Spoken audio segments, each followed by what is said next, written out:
In Transit gets the story from Oshawa, Ontario today. It's a key battleground in the federal election, which, by the way, again, is only 5 days away. Workers at the massive GM, General Motors plant, are quietly worried that rising tariffs and election outcomes could threaten their livelihoods. 10% of that city's economy tied to the plant, tens of thousands of jobs indirectly at stake.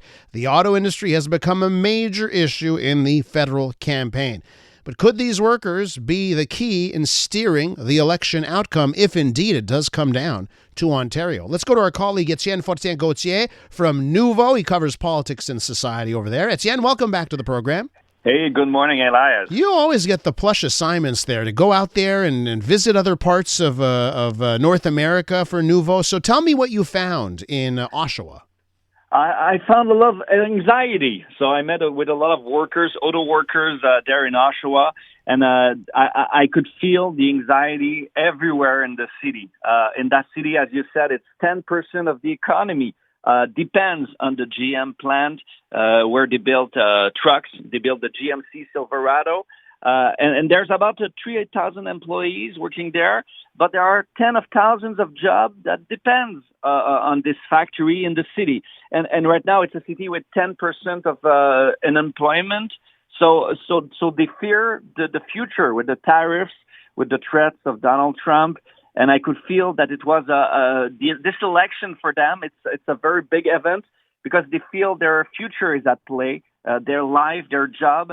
And it was very shocking to see that for them it's a big moment right now. So how are they viewing the choice that's in front of them in this election? And I know, there's lots of parties in Canada, but it has really come down to a two-horse race here, Liberals and Conservatives. How do they see it from your perspective? Traditionally, the unions, of course, were voting more for the NDP. It was the Workers' Party. We've seen that for decades. But now, when I was talking to workers there on the field, it was more divided between the Liberals and the Conservatives. No one talked to me about Jagmeet Singh. He was not seen as a credible voice to fight Trump. That's what people were saying on the field. So who's the best to defend them? Their job? A lot of people think that Carney, as an economist, is the best one. But of course, the Conservatives have been able to adapt their messaging, their messages to these workers. And I feel it was very divided between the Conservative and the Liberal when I was there. And but of course, this is a key region because Oshawa has 6 ridings. And it's part of the 905. Mm-hmm. And we all know that the 905 region, that GTA region is critical to win the election. Is it fair to say that those auto workers you talked to, this was the only issue for them? Or did they bring up other things that are swaying their opinions in this election? When I was in the GTA, I felt that the tariffs was was one of the many issues for people. But in Oshawa, this is their life that is mm-hmm. playing right now. So for them, this is the key issue, and they want someone who will fight Donald Trump. So no, for them, yeah, it's related to everything, right? Wow. Their job, their salary, their future. Some people I talked to, they've been working at the plant for decades. One man, he's been there for 30 years.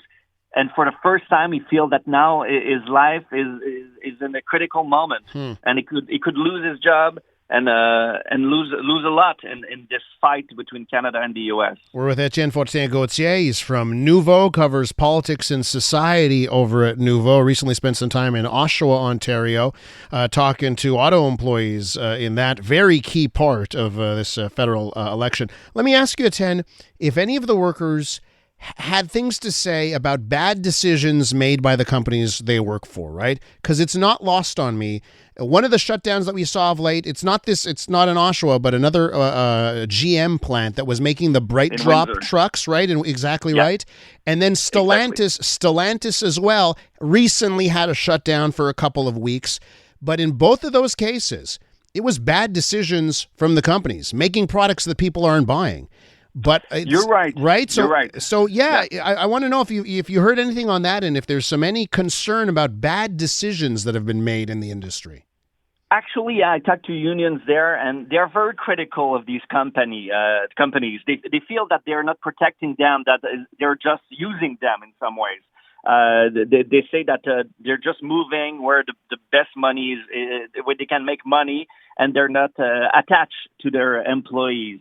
So yes, I felt a frustration towards the companies, GM, Honda, Stellantis, but I felt also frustrations against politicians, and that they're using them in some ways and not protecting them really.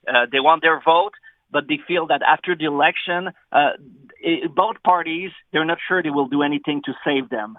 So I felt a lot of cynicism in the mouth of these employees in the last few weeks. Yeah. Étienne, you've done a couple of stories about what you encountered in Southern Ontario. I don't know if there's anything else you'd like to mention in the moments we have left. The 905, yes, I was in Markham, in Brampton, and I know the polls are saying that the Liberals are first for now. But when I was in Markham, I felt it was very divided. A lot of people are voting for the Conservative, and it's obvious that the party has made a lot of work to tell these population, a lot of immigrants, right? In Markham, 75% of the population has Asian roots.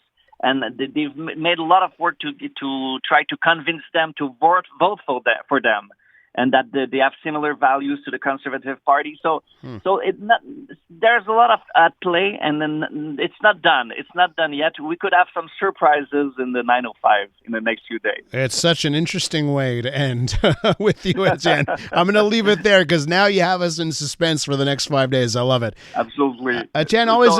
Yeah, go ahead. It was a pleasure to be on your show, and let's talk soon. Absolutely. Étienne Fortin-Gauthier is from Noovo, does tremendous work over there. Be well, Étienne. Talk soon. Take care. Bye-bye.